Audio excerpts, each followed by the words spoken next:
안녕하십니까. 거꾸로 투자하는 쇼킹 부동산입니다. 어제 9시 30분 세계가 놀랐습니다. 미국 6월 소비자 물가지수가 발표가 됐거든요. 자, 국내 시장도 큰 영향을 받을 것으로 보여집니다. 오늘 내용 중요합니다. 영상 시청 전에 구독과 알람 설정으로 다른 인생을 만드시기 바랍니다. 자, 11일 저녁 9시 30분에 발표된 중대한 경제지표 미국 소비자 물가 지수죠. 자, 미국 물가가 얼마나 중요한 영향을 미치는지 여러 차례 말씀드려서 따로 강조를 안 드리겠습니다. 자, 미국 소비자 물가 상승률 시장 전망치 3.1%, 전월 4.0%보다 낮은 3.0%를 기록했습니다. 자, 작년 6월 달에 9.1%까지 올라갔는데 3분의 1 수준까지 떨어졌다는 거. 자, 3.0%라는 상승률 2년 3개월 만에 최소폭이었습니다. 전월 대비로도 0.2% 상승하며 시장 전망치보다 낮았네요. 자, 근데 헤드라인 CPI 실제 2%대까지 들어간다 하더라도 그게 그렇게 크게 영향을 주는 상황은 아니에요. 왜? 지금 물가가 큰 폭으로 하락세가 나타나는 거는 작년에 높았었던 이제 고유가의 기저 효과 때문에 그렇거든요. 진짜 봐야 되는 거는 이제 공산품이나 서비스 같은 품목들이 들어가는 그런 CPI입니다. 지금 얘가 안 떨어졌기 때문에 미국에서 계속 금리를 올리고 있는 거예요. 자, 근데 얼마가 발표됐다? 4.8%가 나왔습니다. 전월에 5.3%, 시장 예측치 5%보다 훨씬 낮았다는 거죠. 전월 대비 상승으로도 0.2% 상승세가 나왔습니다.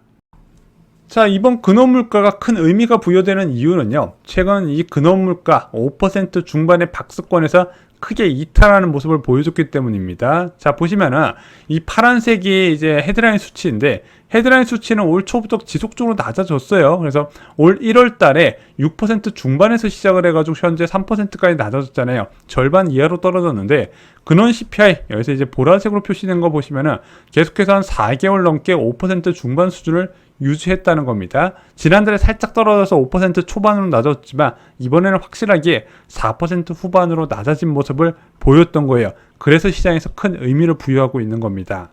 자, 이번 물가지표는 어느 정도 예상이 됐었어요. 좀 물가가 낮아질 것이다. 특히 중고차 가격을 나타내는 6월 맨하임 지수가 전월 대비 4.2% 하락을 했거든요. 이게 2020년 4월 이후에 최대 하락폭이었습니다. 자, 이것 때문에 인플레이션 통계가 완화되는 모습을 나타내는데 도움을 줄 거라는 전망이 많았어요. 그래서 이번에 CPI 발표 전부터 원래 보합선을 유지해야 되는 미국 증시가 좀 상승 흐름이 나타났었습니다. 자, 근데 왜 중고차 가격이 안정된 흐름을 보였을까요? 두 가지 원인이 좀 지목이 됩니다. 첫 번째는 신차 공급이 원활해졌던 거, 그래서 중고차 수요가 줄어들었던 측면도 있고요. 또 하나, 차량 구입 대출금리가 지금 6% 후반으로 치솟았습니다. 그러면서 수요가 많이 감소했다고 하네요. 자, 근데 이제 문제가 있어요. 자, 이번에 이제 CPI 세부 내역을 보면은 지금 CPI 상승폭 70%를 차지하는 주거비 얼마나 나왔냐? 이번에 봤더니 YOY 기준으로 7.8%나 나왔습니다. 여전히 높은 수준에서 떨어질 생각을 못하고 있어요. 자, 미국 주택시장 참 이상하죠. 자, 지금 미국 모기지 은행협회에서 발표하는 30년 모기지 금리가 7%예요. 지금 미국에서 집 사는 사람들 7% 금리 내고 이제 주택을 사거든요.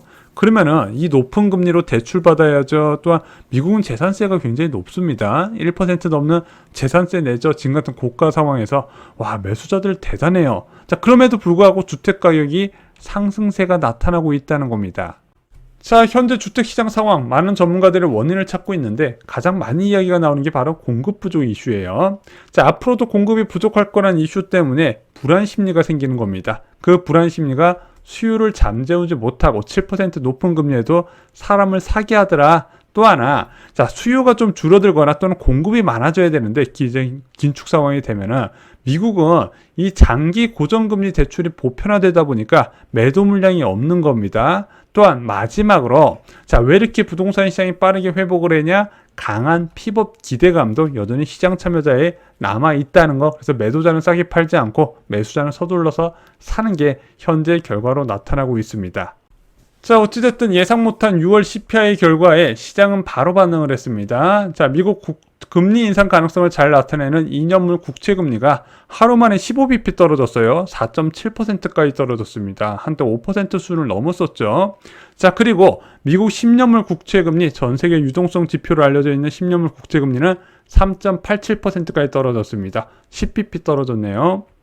자, 환율 시장 역시 크게 반응을 하고 있습니다. 미국 달러 인덱스 지수 103까지 떨어졌습니다. 하루 만에 1이 떨어졌네요. 자, 그리고 원달러 환율도 그에 따라서 영향을 받았습니다. 원달러 환율 1281원, 전일 대비 13원 떨어졌습니다. 자, CPI 결과 발표에 연내 두 차례 추가 인상이 어려울 것이라는 전망이 확산되고 있습니다. 그래서 일단은 7월 달에 금리 상황률은 92%로 거의 정해진 것 같고, 원래 11월 달이나 12월 달에 추가로 금리를 올릴 거라 베팅했던 부분이 한 30%대였는데 그게 지금 20%대로 크게 낮아졌습니다. 그래서 일단은 7월에 금리를 올리고 그것이 마지막 금리 인상이 될 거란 게 시장 참여자들의 전망입니다. 자, 최근 급등한 한국 시장 금리에 이번 CPI 결과는 영향을 줄 것으로 보여집니다. 그래서 1년물 금리는 3.92%, 5년물 금리는 4.41%인데 이것이 좀 많이 떨어질 것이다 좀 예상이 되고 있습니다. 자, 이번 CPI를 보면서 좀 느낀 게 있어요.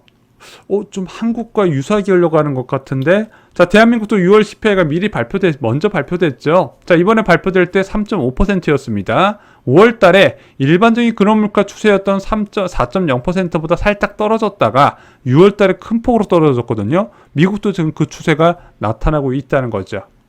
자, 아시다시피 한국은 기준금리 인하 시기 전망이 좀 많이 바뀌었어요. 국내 전문가들은 원래 4분기에 인하할 거라고 봤는데 내년 초로 미루는 사람들이 많이 늘어났습니다.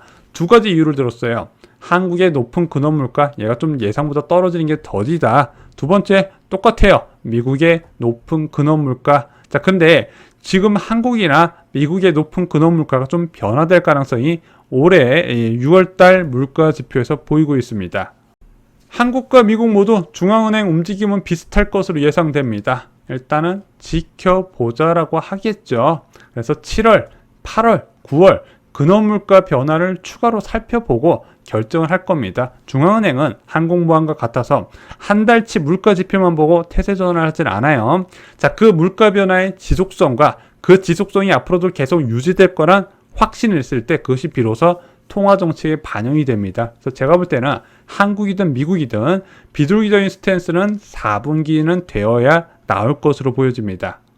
개인적으로 물가 안정은 한국이 더 빠를 것으로 전망이 됩니다. 일단은 지금 기재부에서 가공식품 물가 안정을 위해서 개입을 많이 하고 있어요. 그래서 이렇게 낮아지는 게 빠르면은 7월 물가, 늦어도 8월 물가에서는 좀 티가 날 것으로 보여지고요. 또 하나, 미국과 다르게 주거비 불안에 따른 물가 통계상 변화가 없어요. 대한민국은 전세 가격도 낮아지고 있고 아파트 매매 가격도 통계상으로는 안정된 흐름을 보이고 있단 말이에요. 그래서 전체적인 물가 상승의 압력을 이끌고 있는 미국 주거비하고 좀 다른 움직임입니다. 마지막으로 지금 대한민국 서비스 물가가 좀 빠르게 떨어지는 추세예요. 4월 달에 4.0%, 5월 달에 3.7%, 6월 달에 3.3%까지 떨어졌습니다. 또한 공공요금 인상 자제도 정부가 이야기를 한 상황이라서 제가 볼 때는 현 추세가 이어진다면 아마 연말 정도에는 정말 낮은 물가가 될 것으로 보고 있습니다. 그래서 해외 IB에서는 아시아에서 가장 빠른 금리 인하 국가로 대한민국을 꼽고 있어요. 자, 언제가 되겠지만은 기준금리는 낮아지게 될 겁니다. 기준금리가 낮아지면 어떻게 될까요? 낮아진 시장금리에 맞는 매매 전세 시대가 형성이 될 겁니다. 그래서 3.5%에서 3.25% 낮아진다고 바로 집값이 폭등한다고 생각하지는 않아요. 개인적으로 이렇게 생각합니다. 첫 금리 인하 시점보다 중요한 것이 바로 금리 인하 속도다. 3.5%에서 얼마나 중립적인 수준까지 금리를 낮출 것이냐, 거기에 더 포커스를 맞춰야 된다는 거죠. 제가 알기로는 지속적인 금리를 낮췄을 때 부동산 시장은 꼭 반응을 했었습니다. 자, 지금 같은 금리가 고점 시기, 부자가 되고 싶은 사람들한테 가장 중요한 시기라고 생각합니다. 지금 무엇을 해야 될까요? 어렵지 않습니다. 저희 신간서적 부자들의 부동산 노트에 10년에 한 번 오는 기회를 잡는 법, 이 한 권에 필요한 모든 것을 담아두었습니다. 이상 영상 마치겠습니다. 좋아요, 구독, 공유 꼭 부탁드립니다. 감사합니다.